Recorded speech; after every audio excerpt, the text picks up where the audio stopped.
Exact. Je suis le fondateur de Feed, du coup, Anthony Bourbon. Feed, c'est une marque de nutrition pour tous les moments de la journée. En gros, quelle que soit l'occasion, on a forcément une barre adaptée à tes besoins, que ce soit pour le petit déjeuner, la séance de sport, le snacking, le repas.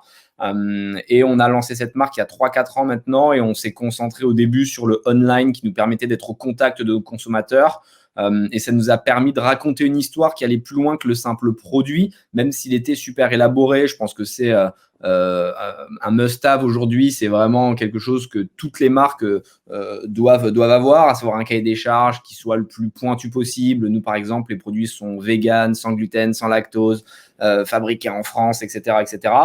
Mais on avait surtout une histoire qui engageait la communauté et qui rappelait aux gens que quand ils achètent une marque, ils le font pas uniquement parce qu'ils ont faim, mais parce qu'ils veulent appartenir à un groupe de personnes qui leur rappellent qu'au quotidien, ils peuvent se dépasser, ils peuvent devenir une meilleure version d'eux-mêmes. Et c'est ce qu'on raconte avec Feed. Quelles que soient les cartes que tu as en main quand tu commences, tu peux réussir à gagner la partie, à t'extraire de ta condition initiale et faire de grandes choses. C'est ce boost de motivation que les consommateurs viennent acheter quand tu consommes du Feed. C'est très clair. Alors, ton chiffre d'affaires, c'est quoi? C'est 10 millions il y a quelques temps, un peu plus maintenant? Ouais, on a arrêté de communiquer au bout de la troisième année, mais on a fait 2 millions la première, 7 millions la deuxième, 10 millions la troisième. Donc, ça a été assez rapide. On a surfé entre le online et le offline en fonction des moments, mais il faut reconnaître qu'on a levé aussi beaucoup d'argent et que ça nous a permis d'avoir les moyens marketing pour drainer cette croissance un peu folle du début de l'aventure. Maintenant, on est vraiment dans une phase, on va dire, de stabilisation au niveau des coûts. On n'a pas envie d'être dépendant non plus des VC et de devoir multiplier les dizaines de millions d'euros levés chaque année. Donc, on essaie vraiment de devenir une vraie boîte parce que c'est très simple quand tu as beaucoup d'argent à disposition d'exister. Mais ce qu'il faut, c'est penser long terme et réussir à faire une boîte générationnelle qui va pouvoir durer 100, 200 ans, même une fois qu'on sera mort. Et donc, c'est dès le début qu'il faut prendre ce genre de décision. Je crois que tu as l'ambition même d'être un grand de l'alimentation. On n'a pas le temps de développer, mais j'invite tous les participants à aller voir la super vidéo sur Views que tu nous as récemment accordée. Louis, maintenant, à ton tour. Merci Andy. C'était très clair, Anto. Bonjour à tous. Du coup, moi, j'ai cofondé Merci Andy il y a 6 ans maintenant, donc je suis pas aussi jeune que ça. Et c'est mon premier job. Et ma mission au départ, voilà, ça a été d'identifier des produits ordinaires dans le domaine de l'hygiène et plus généralement de la beauté et de les emmener dans un territoire extraordinaire en apportant un twist à chaque fois. Qui peut être d'ingrédients, de formules, de packs, d'utilisation, voire de distribution. Et c'est ce qu'on a essayé de faire sur pas mal de produits. On a commencé sur notre produit phare qui est le gel main nettoyant. C'était un produit qui était à 95% identique. Ça sentait l'alcool et ça t'asséchait les mains et ça puait la vodka. Et on s'est dit, on va transformer cette expérience pour faire vivre une expérience beaucoup plus extraordinaire, justement en changeant plein de choses dans le produit, dans le mix, quoi, comme on a appris à l'école. Et du coup, voilà, avec des endroits et des touch points différents en fonction des produits. On est depuis le départ une marque omnicanal. On avait même des magasins avant d'avoir un e-commerce. Et donc, c'est pour ça que ça m'intéresse de parler de ce superbe sujet. Et je rejoins Anthony sur, on est une marque communautaire. C'est qu'avant d'être des produits, on parle beaucoup de nos produits quand on se présente, on est surtout des communautés. Et c'est aussi un enjeu de rassembler cette communauté, d'acquérir des nouveaux clients et surtout de les fidéliser. Et on va en parler aujourd'hui. Ton chiffre d'affaires? Nous, on fait plus de 10 millions d'euros de chiffre d'affaires. On a une grosse croissance suite au Covid. On a une croissance, comme dit Anthony aussi, qui est très linéaire. On ne cherche pas à avoir un business exponentiel aujourd'hui. Pour ça, il faut avoir beaucoup de fonds. On a levé uniquement 3 millions d'euros il y a quelques temps, mais on grandit chaque année de manière sereine, en étant rentable et en ouvrant des pays. On a notamment ouvert les États-Unis l'année dernière. Année assez excitante 2020 pour nous. J'adore votre profil d'entrepreneur à la fois visionnaire, ambitieux, mais terre à terre, rentable. Ça apporte du frais, c'est super. Alors rentrons dans l'omnicanal. C'est un sujet très riche, on a un peu discuté.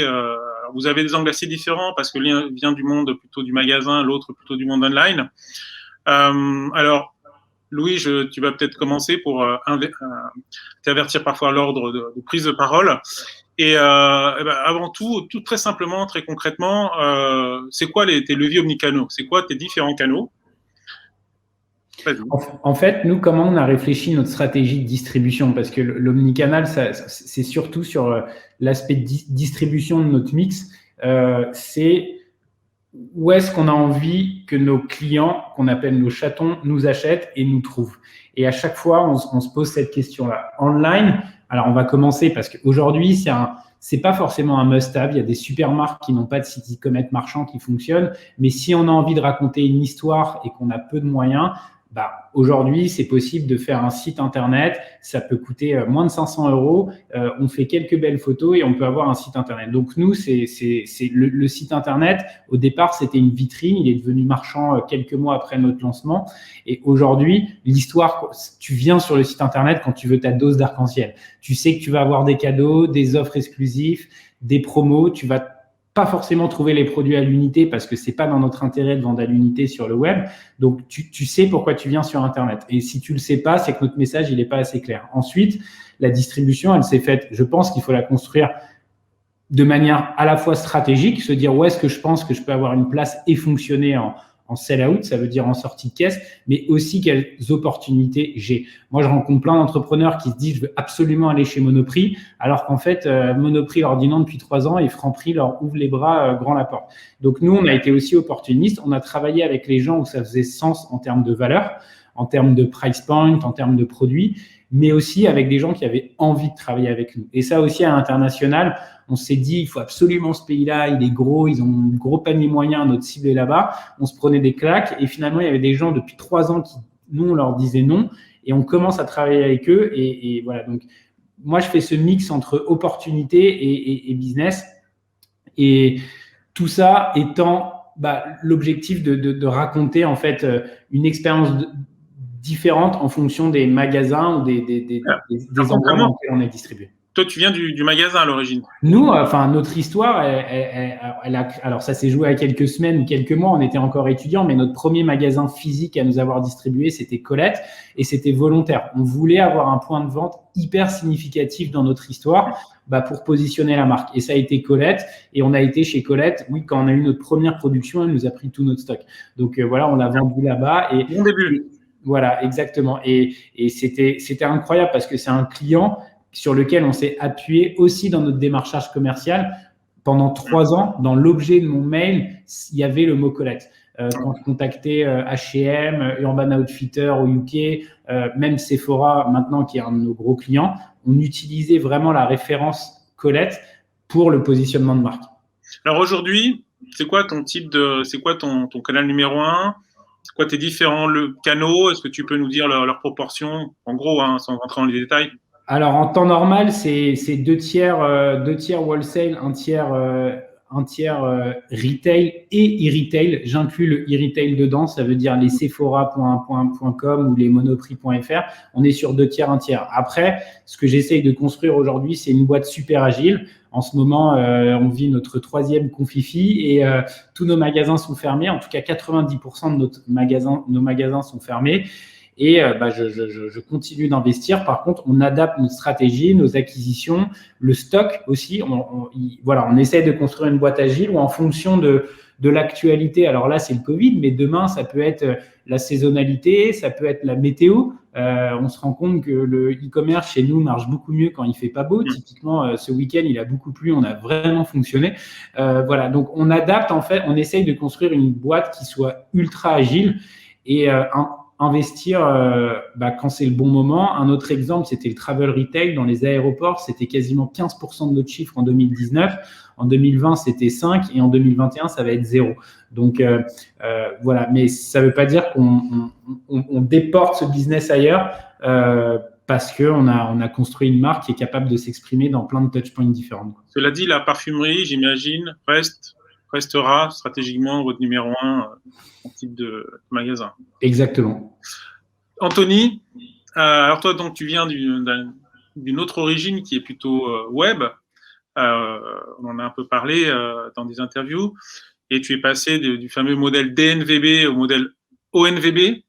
Peut-être décris-nous ce passage et puis tes différents leviers, tout simplement. Puis après, ensemble, on discutera aussi comment vous articulez. Mais peut-être avant ça, Anthony, si tu peux nous décrire quels sont tes leviers dans l'omnicanal. Effectivement, on a commencé online parce que, comme le disait très justement Louis, c'est simple de lancer un site internet. Avec Shopify, même quelqu'un qui a jamais codé de sa vie peut vendre des objets du jour au lendemain. Et ça, c'est quand même exceptionnel. On est dans une génération chanceuse. On se plaint souvent de ne pas avoir eu la bulle du trading, la bulle de l'immobilier, la bulle du pétrole. Mais en réalité, notre bulle à nous, c'est Internet et c'est savoir vendre des produits via des plateformes comme Shopify extrêmement rapidement. Et on a été aussi très opportuniste. On a fait une conférence un jour et Cécile Guilloux de Franprix est venue nous voir en disant « Je veux vendre vos produits ». On n'a pas réfléchi pendant 10 ans. On s'est dit, ça nous donne une opportunité de créer des points de contact avec nos consommateurs. Allons-y, ne réfléchissons pas. Tout le monde nous a dit, mais non, vous ne devriez pas y aller, c'est trop tôt, il faut attendre que le produit soit parfait. Ça faisait 3 mois qu'on avait commencé. Donc, c'était vraiment super tôt. Mais au final, si tu n'as pas honte de ton produit quand tu le vends, c'est que tu as trop attendu. Donc, nous, on s'est dit, même si on n'est pas prêt, on y va. Ça nous a fait faire certaines erreurs, mais on a aussi appris énormément. Et aujourd'hui, on est dans plus de 5000 points de vente en Europe. Donc, ça nous permet aussi de mettre le pied à l'étrier et de se former.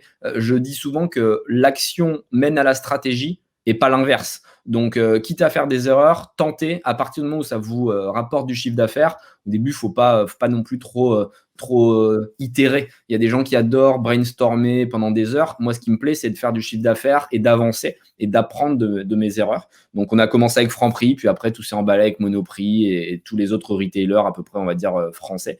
Donc, on a ces 2 pieds qui nous permettent de jongler. Les histoires sont différentes. Entre le online et le offline, ce n'est pas les mêmes produits que tu vends. Nous, on va vraiment vendre des bars à l'unité en offline quand les gens sont pressés entre midi et 2 et que plutôt que d'acheter une énième salade pas belle, pas bonne ou un sandwich rempli de nitrite et du jambon complètement foireux, les gens achètent une barre de feed alors que quand ils viennent sur notre site internet, ils vont plutôt acheter des gros packs avec 40, 60 repas qu'ils vont stocker chez eux pour les moments où ils sont pressés, où ils veulent faire du sport, etc. Donc, c'est vraiment 2 typologies de clients différents ou en tout cas de produits et de consommation. Et c'est hyper intéressant d'avoir ces 2 leviers pour pouvoir jongler. Alors, avant peut-être justement de voir avec vous deux l'articulation des différents canaux quand vous pilotez, puisqu'on parle du retail, est-ce que le timing du retail physique est bon pour Feed? Parce que vous êtes hyper agile, hyper rapide. On sait que le retail, surtout les grandes enseignes, c'est logique, hein, c'est matériel, c'est physique, elles ont une temporalité différente, des prises de décision parfois plus lentes. Est-ce que tu arrives à être en phase avec ça? C'est compliqué. Très clairement, au bout de 3-4 ans, là, si je devais faire un constat, je dirais que le offline est quand même important pour les business comme nous, surtout pour la nutrition, où les gens sont pas encore tous prêts à faire leurs courses online. Donc, les gens aiment quand même aller dans le magasin, voir le produit, l'avoir dans les mains. Pour autant, il ne faut pas se voiler la face, c'est extrêmement lourd à gérer. Quand tu sais qu'une innovation, tu peux la pousser une fois dans l'année, au début de l'année, et qu'il faut l'avoir négociée depuis septembre avant, ça veut dire qu'en gros, ton lancement produit en offline, il faut le gérer sur 2 ans. Et c'est complètement illogique et irrationnel comparé à ce qu'on peut faire en online. En online, si on veut tester un produit en 3 semaines, on peut. On fait une landing page, on fait du contenu un peu sympa, on teste le produit, s'il ne marche pas, on le sort. Donc, il y a beaucoup plus d'A/B testing, il y a beaucoup plus de test and learn. Pour autant, je pense qu'il faut utiliser le offline et ses forces pour ce qu'ils sont. Et je dirais que c'est quand tu es sûr qu'un produit fonctionne, donc quand tu l'as déjà testé online, que là, tu vas le pousser offline. Nous, maintenant, c'est ce qu'on fait. Au début, on voulait lancer toutes les innos en même temps, online et offline. On a compris que c'était impossible et que c'était vraiment trop dur à gérer. Donc, ce qu'on fait, c'est qu'on pré-teste online. Et quand on sait qu'un produit fonctionne bien, là, on va passer du temps sur le offline, mais que quand on est sûr. Donc, c'est une phase 2 d'une innovation. Et là, ça te permet de le déployer à beaucoup plus de monde. Aujourd'hui, le offline représente, je dirais hors pandémie ou juste avant la pandémie, le offline représentait combien sur ton chiffre d'affaires? On était à 50-50 et là, je fais en sorte que le online revienne plus en force. On a les abonnements qui viennent d'être lancés et c'est quelque chose qui était très demandé. Donc là, le online est en train de reprendre une grosse part de notre business, et tant mieux, parce qu'on peut mieux raconter les histoires, et surtout, on est en train de sortir du meal replacement simple, c'est-à-dire qu'on faisait beaucoup de remplacement de repas. Au début, Fit, c'était connu comme un repas, et maintenant, c'est plus de la nutrition pour tout le monde de la journée. Donc évidemment, on fait des repas, mais on fait aussi des snackings, des barres protéines pour le sport, du petit déjeuner. On fait tous les moments du matin au soir. Et ça, du coup, ça s'y prête pour le online, ça s'y prête pour l'abonnement. Et c'est là-dessus qu'on essaie de forcer. Alors, si on avance un peu, peut-être, Louis, sur comment vous pilotez, comment tu pilotes ces différents leviers en termes de rentabilité, en termes d'histoire, en termes d'image. Voilà, on voit les différents canaux, mais comment est-ce que le mix, le mélange, la sauce prend chez vous? Alors, nous, on n'a aucun problème sur l'image. Honnêtement, on n'a jamais un client qui n'a pas joué le jeu, ou qui a flingué nos prix, ou qui a mis les mots visuels et compagnie. Je pense que quand on choisit un partenaire, alors déjà en ligne, on maîtrise notre image beaucoup plus facilement, c'est sûr. Et en offline, aujourd'hui, on a créé un process quand on ouvre un nouveau client pour avoir les bons visuels, le bon pricing, enfin, recommander le bon prix. Parce qu'en France, on ne choisit pas son prix de vente. Voilà, mais tout le wording, le descriptif et compagnie. Donc, on maîtrise plutôt bien notre image, à la fois online, offline. Par contre, sur la rentabilité, et du coup, un peu tout le média, le paid qui est autour, c'est forcément un plus gros challenge. Quand on est une full DNVB qu'on vend que en ligne, c'est son coût d'acquisition et son paid, c'est facile, on a une source de revenus. Nous, on en a plusieurs. Ça veut dire qu'on sait que quand on fait une story Insta, est-ce qu'on la met dans le budget web parce que c'est du digital, ou est-ce que demain, quelqu'un qui a vu une story sur Insta, c'est de la notoriété globale de marque, et c'est pas dit que demain, en allant faire ses courses chez Monoprix, elle va pas acheter un kit pour se nettoyer le visage. Et donc, du coup, nous, on a établi des règles en se disant, ce type de contenu, il a vraiment un objectif vraiment de conversion, donc qui va être orienté sur la conversion, et ça va être ça notre coût d'acquisition. Et ensuite, on a des budgets notoriété qui sont plus larges et qui sont, donc on a des budgets par canaux qui sont vraiment orientés sur la conversion, et on a des budgets brand qui sont sur la marque, basés beaucoup plus sur la notoriété. Et après, il faut faire l'arbitrage en fonction des deux. Et le jeu qu'on essaye de faire, c'est de payer moins cher la notoriété et la conversion. Donc, et c'est là où on adapte nos budgets, un peu de YouTube, un peu d'Instagram, un peu d'influenceurs, un peu de offline aussi. On a eu des super opportunités en offline, un peu de télé quand on a eu des opportunités aussi, et on trade en fait tout cet argent toutes les semaines. Anthony, il nous reste peu de temps. Anthony, comment tu gères les différents leviers en fonction de la rentabilité? Est-ce que tu attends plus de rentabilité sur l'un que sur l'autre? Comment tu fais prendre la sauce aussi? Je suis assez raccord avec ce que dit Louis, comme souvent. C'est vrai que les startups ont peu de moyens, et donc notre force par rapport aux grands groupes, c'est l'agilité. Donc, on le fait vraiment, nous, au bon coup. On essaie de trouver ce qu'on appelle les coups de fusil. Donc, quand le métro est pas cher, on saute sur le métro. Quand c'est la télé et qu'il y a ce qu'on appelle les fonds de cale, avec un programme, quelqu'un fait faux bond, ils savent pas à qui le mettre. Ils pensent à nous, ils nous appellent, et on peut mettre un board ou un truc comme ça. Et c'est bien d'avoir et le offline et le online et différents pays, parce que du coup, tu as toujours une opportunité qui sort de quelque part, et c'est là que tu mets l'argent et que tu oses aller vite, en fait. Et ça fait assez peur, hein. C'est comme quand tu fais de l'immobilier. Si du jour au lendemain, on t'appelle et on te dit il y a un super coup, tel appartement, il est 3 fois moins cher que le marché, achète-le tout de suite. Si tu n'es pas habitué à bien connaître le marché et que tu n'as pas un benchmark très précis, tu n'oses pas acheter, parce que tu dis pourquoi les autres ne le font pas, etc. Donc, pour être sûr de soi, il faut constamment être aux aguets, constamment regarder ce qui se passe.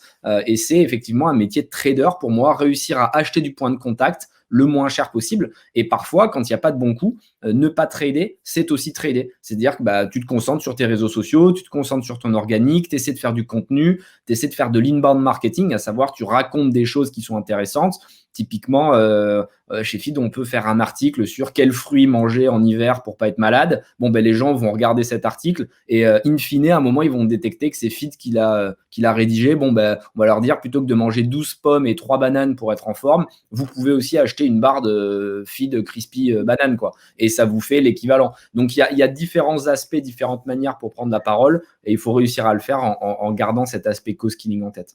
Et rapidement, entre le offline et l'online, c'est quoi les rentabilités? Est-ce que tu gères par différents canaux offline aussi la rentabilité? Cette fois-ci, vraiment, si on s'intéresse aux canaux de distribution.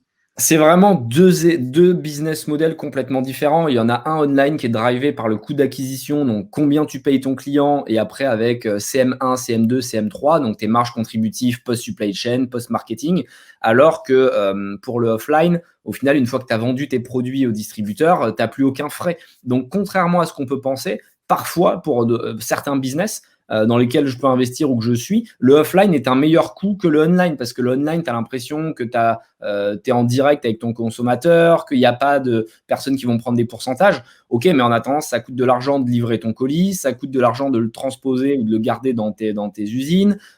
Et tout ça, c'est des coûts qui, in fine, quand tu l'additionnes à tes frais marketing pour faire des pubs, te reviennent quasiment plus cher que si tu l'avais vendu à un intermédiaire. Donc, les deux sont très différents, mais également complémentaires parce que il faut réussir à savoir, à attribuer. C'est tout un débat de modèle d'attribution. Si tu dépenses, n'importe quoi, 1 million sur le online, tu sais que ce million va forcément apporter à ton offline aussi parce que des gens qui ont vu ta pub vont acheter. Donc, est-ce que tu attribues cette vente au marketing du online ou au marketing du offline? La moitié-moitié, c'est un peu comme Google et Facebook.